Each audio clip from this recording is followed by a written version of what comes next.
Now then, it's time for today's A la Carte on the programme. I'll look at what else is on the menu here at France 24. And it's Wednesday, which means it's Cinema Day, and out in French cinemas today. It's a film that had its world premiere last month in Cannes. Now, the French title translates as Down on Your Knees, Guys. The official English title is, well, Sextape. Lisa Nesselson is with us here on our film review. Lisa, what on the world is this movie about? Well, it's about a quartet of young people in Strasbourg, here in France, navigating modern dating and the specter of sexual harassment. The result is crude at times, actually a lot of the time, but it's consistently giddy and buoyant. I say forget Bitcoin, which is in the news right now. The currency of modern French relationships still rises and falls on who has the power. But in 2018, the mathematical possibilities among two mutually adoring sisters and their respective boyfriends are steered in large part by that ubiquitous device, the smartphone. In fact, the phones are smarter than the guys in Sextape. A genoux les gars, or Down on Your Knees, Guys, is the title of a French pop song from the early 1960s, so pre-sexual revolution, kind of wholesome. I enjoyed this thoroughly, and if you look at the radiantly enthusiastic blurbs on the French poster, so did many leading French critics. But many of my prominent English-speaking colleagues, especially the men, hobbled by political correctness or perhaps just put off by forthright female characters, fail to see its charms. Let's take a look. Judge for yourself. Et toi aussi, t'as jamais embrassé personne? Non, pas à ma connaissance, non. C'est parce que vous l'avez voulu. C'est parce que vous l'avez voulu. Moi, j'ai déjà vu un documentaire sur ça, en fait. Ah ouais? Ouais, C'est quoi comme documentaire? mais c'était pas pour les humains, tu vois, genre c'était pour les phoques. Genre comment embrasser pour les nuls? Non, c'était vraiment genre pour les phoques, tu vois, genre. Pour les phoques? Ouais, les animaux. It looks nice and sensitive, but Lisa, I'm able to understand then that English-speaking male film critics are so sensitive to the post-Harvey Weinstein landscape that they're indignant about situations that you can find entertaining. Is that right? Pretty much, to a large extent. You summarized that well, yes.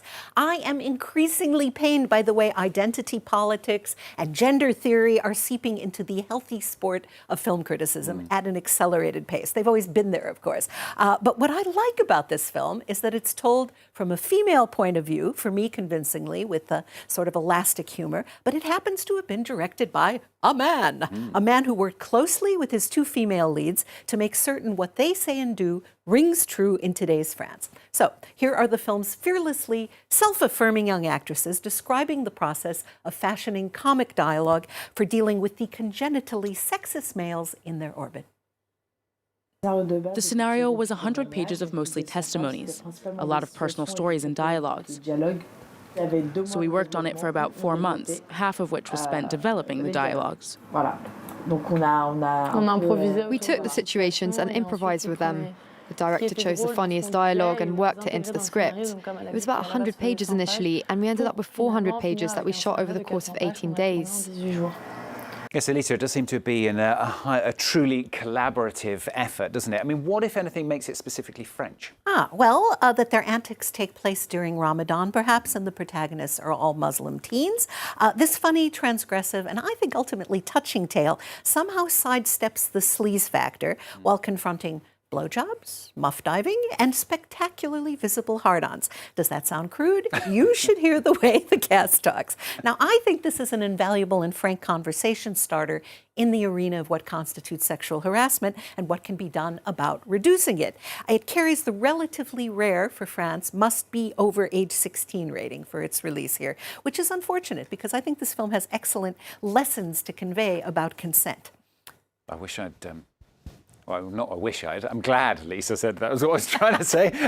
Talk us through the cast of characters. Okay, well, the two women you saw there, Rim and her younger sister Yasmina, tell each other everything. Rim has a handsome boyfriend named Majid, and Yasmina's considerably more dorky boyfriend Salim, who you saw in the pool there, and Majid are best buddies. The two couples hang out together, engage in pithy conversations about everything from fellatio to homosexuality. When Rim goes away for a week, Majid and Salim smooth talk Yasmina Yasmina into doing something they represent as being sort of a public service for Rim. And when it transpires that there's a cell phone video with massive blackmail potential, Yasmina finds herself in incredibly awkward, uncharted waters. The banter and the machinations, both exploitative and protective, really never let up. What makes this tale refreshingly modern is that while lines are crossed and feelings are hurt, the injured parties figure out how to tilt the balance of power in their favor, and they grow smarter and stronger along the way. Conclusion, the patriarchy had just better watch out.